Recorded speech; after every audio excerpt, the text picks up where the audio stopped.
So I started playing soccer when I was 5 years old, just about. My mom tells me that I was playing with my cat and my grandfather in Jamaica.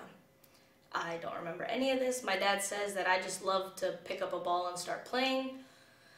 Like most kids at that age, just want to play anything. And then I decided, my parents gave me a decision. They wanted to put me into a sport. All right, soccer, tennis, or swimming. I wasn't a very good swimmer.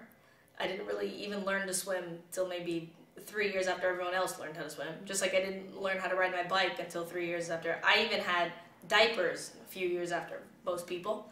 So swimming was out. When I was in Jamaica, I played a lot of tennis. Actually, I had a coach who told me that if I didn't play soccer, he would put me in tennis because I was pretty good.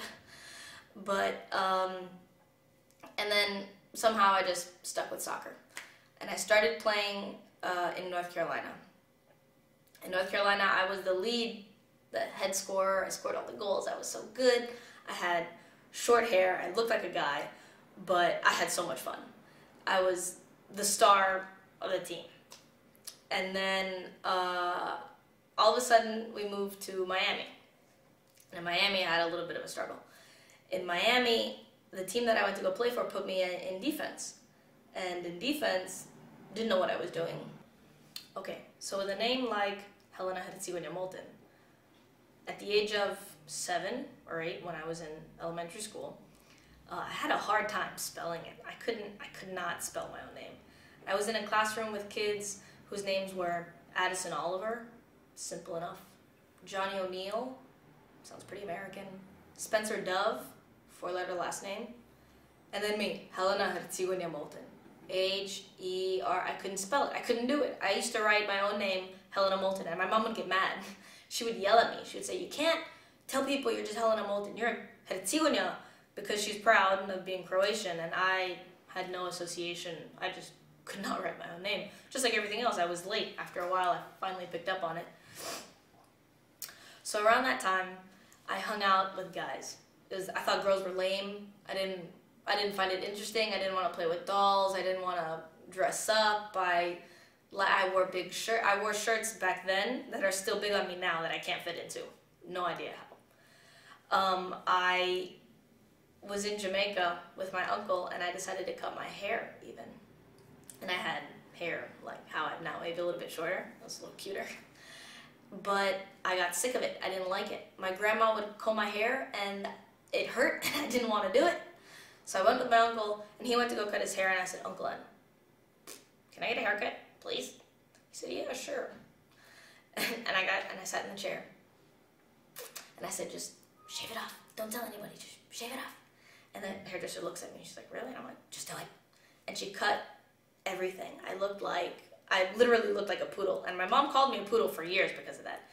I got home, they didn't approve, they looked at me, they were like, what did you do? And I said, I don't know, I wanted to cut my hair. So for years, 7 years I think, I just had short hair. I wore purple boxers with Tasmanian devils on them because, I don't know why. I tried peeing standing up like a guy. Thought it was cool. All I did was play sports. All I did was hang out with guys and play sports. I would go to the pool without a top on. I would just wear the bottom. I didn't have boobs. I didn't care. And my hair was short. I just looked like a guy. I used to go into the men's bathroom because I would get sick. I would go into the women's bathroom and everyone would look at me. And I'm, 10. Everyone's staring at me. And I got sick of it. So I said, you know what? I'm going to go in the guys' bathroom.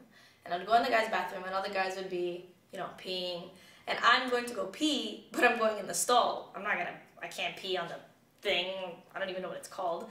And so I would go into the one stall that was there for guys to usually shit in and just sit and pee. And then one time, I was in Jamaica and my cousin was with me and I said, Sabi, do you think it's possible to pee standing up for women? And she laughed probably, no. And I wanted to try. And I stood in front of, this is the toilet in front of me, and I sat in front of it, and I thought that the pee would go down. It was a bad idea. Everywhere. Couldn't control it at all. And I think that was the first and last time that I ever tried to pee standing up. So, as a tomboy, I started playing soccer, and I'm still playing now. Eventually, my boobs grew out, and I kind of had to grow my hair. And that's a little bit about me.